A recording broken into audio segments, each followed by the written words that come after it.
Hey there guys, welcome back to Mana Down Under. For this commander deck tech, we are looking at Morophon the Boundless. Now, this is one of the best commanders in the set for far. Like, you can run any tribe you want. You can revitalize dead tribes, but a little quick breakdown of him. So 7 mana for a 6/6 changeling that has every creature type. In this battlefield, choose a creature type. Spells of the chosen type you cast cost 1 less of each color to cast. This effect reduces only the amount of colored mana, not the generic. In addition, the creatures you choose get +1/+1. Now, I've gone with probably the most common tribe which everyone else is going for, and I'll explain my reasoning. I've gone with Slivers. Now, Slivers I've gone with because they offer a lot of protection and support for your commander. A lot of the tribes that you can pick with Morophon only get mana reduction, and that's about where it ends. Morophon gives the Slivers a mana reduction, but in return they give them a lot of power and protection back. It is quite a viable strategy in this deck for your commander to be a 30 plus double striking unblockable that will win with insta kill. So that's just simply why I went Slivers. Plus I love playing degenerate creature types. So let's get into it. So first up are the Lords, the big nasties. Now, big disclaimer in this deck, it has gotten very expensive lately because of the reprint of Slivers, the return of them. They've become very popular again, a lot of people want to build them. All the big Slivers are getting very expensive, even the little ones are getting up there now. So Sliver Overlord, probably debatably the best Sliver commander if you want to go real sweaty triad Slivers. So he's one of each color, 7/7, you can pay 3, search your library for a Sliver card, put it into your hand, and pay 3 gain 12 target Sliver. Now, your commander can cast all the Lords for free because they're one of each color. He reduces them by 1 of each color, so nothing. So searching library for any Sliver is incredibly powerful because the Slivers are like a toolbox, they can pull out any part you need. Gaining control of target Sliver might not come in handy too much unless you're versing Slivers, or if they're still your commander, or if they run changelings. You can run Amoeba Changeling and try and convert things if you want. Hive Lord offers indestructible across your board. Need I say that's very strong. The brand new first Sliver, Cascade on every Sliver, means 1 creature becomes 2 pretty much in this deck. And lastly, Sliver Legion. I didn't want to mention it in this video because he's now $120. This is what happens when it's printed during the recession and in a small set, and not many people bought it. This card is very expensive for a modern legal card. It needs a big reprint, but it gives all Slivers 1/1 for each other Sliver in play. It's a game when you get dropped, you're probably going to attack and win on that turn. So the combat Slivers, Sinew, Predatory, Muscle, and Might Sliver all just offer us a nice little buff for power and toughness. Remember, this applies to your commander. In the first 3 here, become only 1 generic mana to cast with your commander. Might Sliver, 4 generic mana. In addition, we run Sedge Sliver for that little bit of extra buff, but also regenerate if we control a swamp, which will be easy enough. I love Sidewinder actually, it's one of my favourite Slivers. Flanking is such a random mechanic on Slivers. It makes it quite hard for your opponent to block with weenies, because before damage is even dealt, they get applied a debuff and then it might just die outright. Bone Scythe and Furious Sliver, I've got both here because of the double strike, mainly for our commander, because the commander's already 6/6. If you buff him up with double strike, 1-2 hits, they're dead from commander damage. And more on the combat, Venom Sliver works really well because it gives everything Death Touch, and that works so good with Thorncaster. Whenever a Sliver attacks, you get to ping damage. You can just mow down all their blockers before they even get to declare blockers. Magma Sliver is king of one-shot kill. You can tap Sliver to give another Sliver X0 into an atonement X number of Slivers in play, so you can just load up your commander, hopefully it's unblockable, and just smash through. And Toxin Sliver just creates more unfavourable blocks for your opponent. Now into the more supporting combat role. Gale Rider and Wing Sliver offer flying. To have your army just levitate and fly over your opponent's board is very fun. Heart Sliver, that good old haste, and the brand new Cloud Shredder. Haste and flying in 1 creature. Now a lot of these get reduced to 3 or even 1 generic mana thanks to our commander. Ward Sliver. God, Legion's offered some great Slivers and people seem to forget this. Ward Sliver. 5 mana, well in our case, 4 mana. Comes into play, choose a colour, Slivers have pro that colour. Hopefully you can use this as an unblockable mechanic. Or simply, for 3 generic mana, because your commander, Shifting Sliver, all your Slivers can't be blocked except by Slivers. Hopefully not versing the mirror match. Two-Headed Sliver pretty much gives a menace for 1 generic mana with your commander.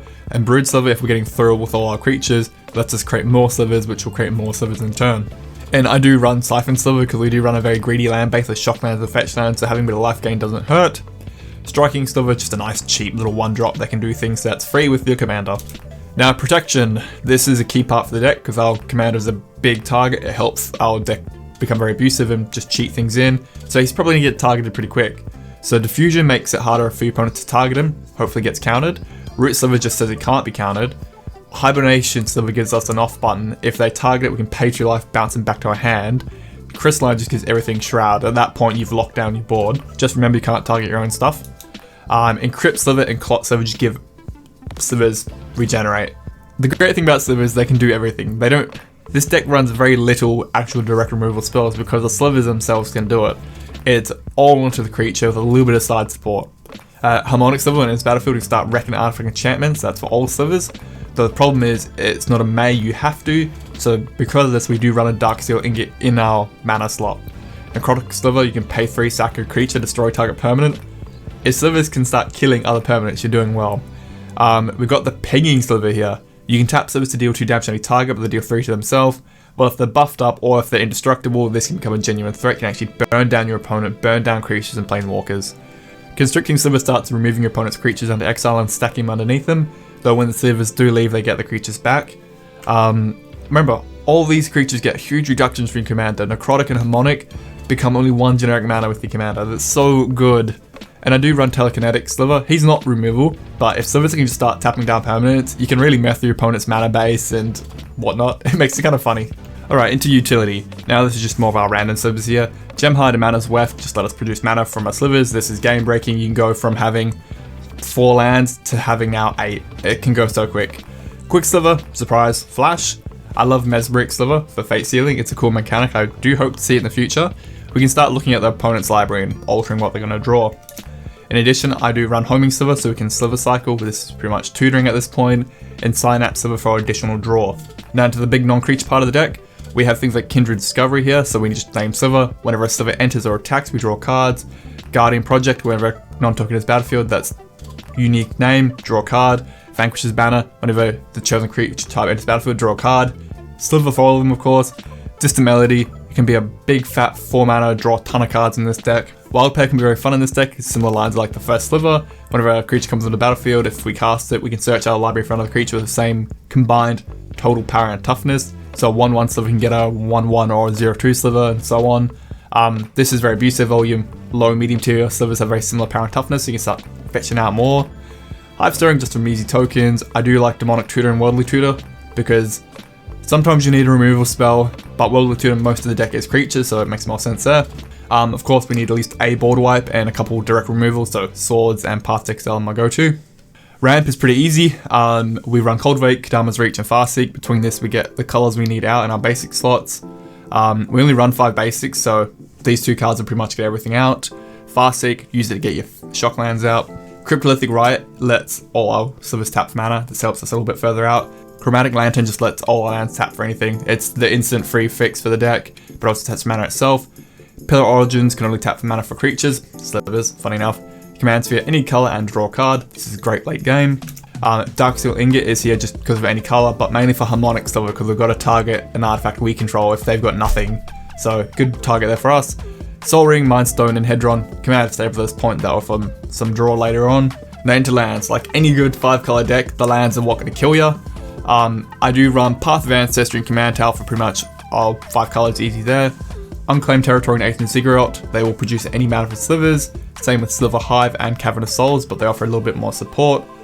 Cavernous Souls, you could totally cut this out of the deck and like save $100 nearly. But being uncannibal makes it really strong. I do run the tricolor lands, but I mainly focus on green because, well, most Slivers tend to fall into Naya with black and blue Slivers being more supporting.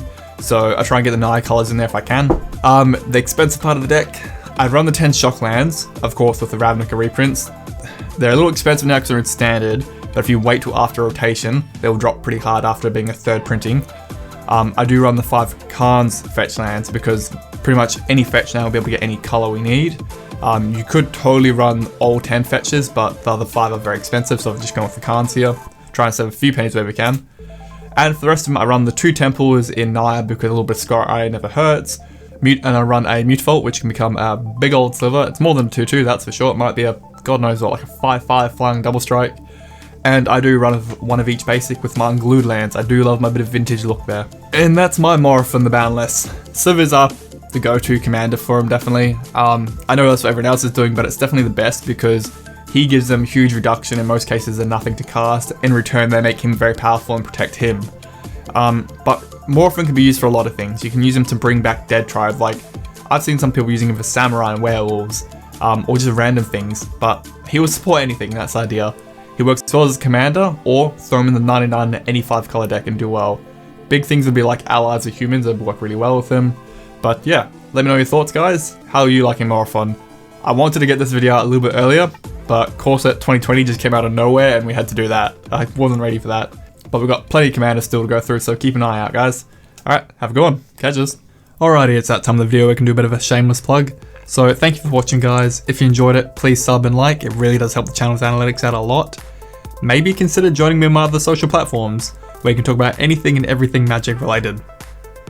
And special thank you to our patrons. They make the channel what it is. These guys are the building blocks for Mana Down Under. They support the channel in many ways. And if you'd be interested in supporting the channel, links are down below and at the end of the video. Thank you, guys.